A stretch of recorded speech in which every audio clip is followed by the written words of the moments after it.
Hey there, I'm Kat, and this is Brews and Reviews.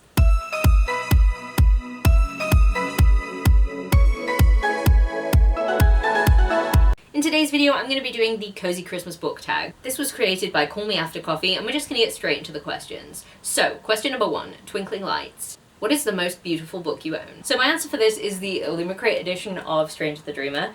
This book is stunning. I don't even know if you can see it like from the camera, but like, oh, it's so stunning. The dust jacket on it is like a protective cover, but like the pages are pretty, and then the end pages are also pretty. It's just so pretty.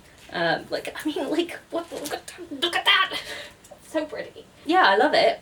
It's great and so pretty. I received that as a Christmas present and I just have not stopped looking at it since. It sits behind me in my office at work and I just look at it and I'm like, oh, pretty. Question number 2, the perfect tree. Will you pay more to get the prettiest edition of a book? And I'm gonna say yes, because I have a whole room full of pretty special editions that I have paid more than is a reasonable price for books for.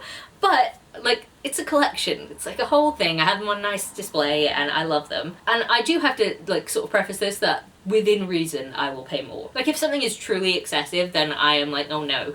But if something is like pushing it, then I might buy it.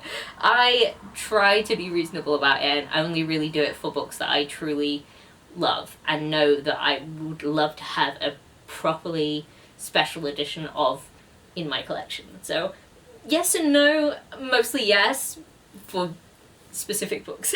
Mostly yes. I have a whole video about when I was sort of making all of my special editions and signed editions room, so I'll leave that linked in the description below so you can check that out if you want to, but like, oh, I love those books so much. Question number 3, build a snowman, make a Christmas book stack. So I decided to make it themed on colour and I chose the colours red and gold because I feel like that's very Christmassy. My downstairs Christmas tree is red and gold and so are these book spines, so red and gold. I'll go through these books now. So we have The Christmas Jigsaw Murders by Alexandra Benedict. I believe this one is about a certain number of people are going to be murdered by Christmas if you don't figure out who is the murderer. That could be interesting. I've not read it yet, but it is on my TBR for this year, so hopefully I will have done before 25th of December. Then we have Inkheart by Cornelia Funke. This is a middle grade book about a girl who can read people out of stories and her dad who can do the same thing. It's like a family generational power and it's very cool. I really love this first book. I could have done without the sequels, but this first book, I loved it. Then we have Iron Widow by Jira J. Zhao. This is a sci-fi retelling that is kind of China's only female emperor history stuff mixed with Pacific Rim, and it's very cool. I definitely recommend this one.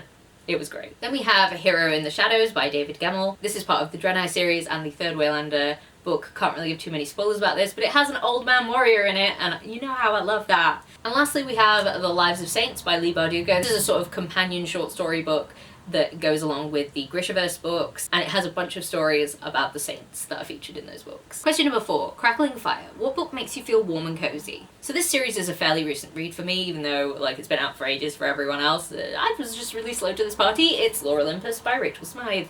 I love this realm, this creation of the Greek gods existing in this world in the way that they exist in this world. There's something about the characters that I just really love how they are done, and excuse you, and it just feels nice. I don't know if it's kind of because like retellings about the Greek gods are kind of like a cozy thing for me. I have always loved that, so sort of having it in this form just really works for me and it just feels cozy. Question number 5, Knee-High Socks. What's the longest book you've read? Unsurprising that nothing has yet topped The Stand by Stephen King, which I almost couldn't stop with my flimsy wrists. It's large. This particular book is 1,325 pages long and it looks it with its silly little tiny Bible pages and giant binding here. I don't know, it's large. I barely remember what this book is about. There's an apocalypse, people trying to survive, there's a bad man, and then, yeah. I think it's safe to say that I don't really remember that much about that book, but like, not gonna read it again. Too long. Question number 6, Ugly Sweaters. What's the ugliest book you own? Now, I once made a video about like the ugliest covers that were on my shelves that I just think are just ugly, but this book wasn't on that list, but it probably should have been. I think I just felt bad because there were 2 books from this author already on that list, and this wasn't one of them. But like, Blowfly by Patricia Cornwell. I don't want to look at the fly. I don't like flies, they're gross, and I don't see why this one has to be giant and on the cover of the book. I just don't like it. It's ugly. I know the thing is called Blowfly and it probably has some relevance to the plot. I haven't read this book yet, but it's ugly! It's a fly! No one wants to see that! Question number 7, Blizzards. A book that's set in winter, or a book that gives you chills or has a dark vibe. And I feel like I'm kind of cheating with this one because I have just really been wanting to reread this book recently, and it's kind of been in the forefront of my mind, and it's not set in winter. It's set in a very hot, humid, tropical type country. However, it does have dark themes, and the themes are darker than the film that was made out of it, and it's Jurassic Park by Michael Crichton. I think I've cheated because this doesn't really apply to this question, but there are some dark themes in there. There is some really, really dark stuff, including like a baby munchin scene by some dinosaurs. Like, if you've only seen the film of Jurassic Park, then you're missing out. And I have recently been just thinking about this book and wanting to reread it because some dark stuff happens in it.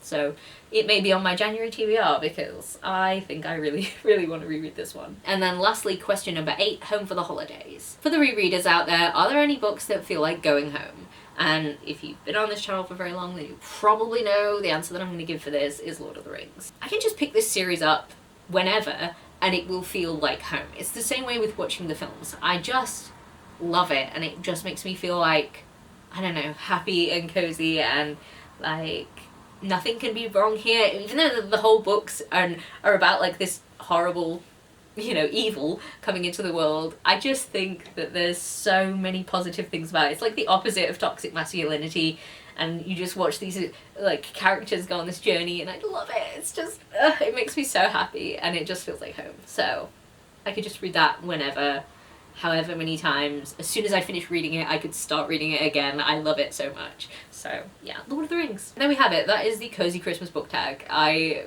just wanted to do something a little bit Christmassy now that I have a little bit more energy to film, so here we are.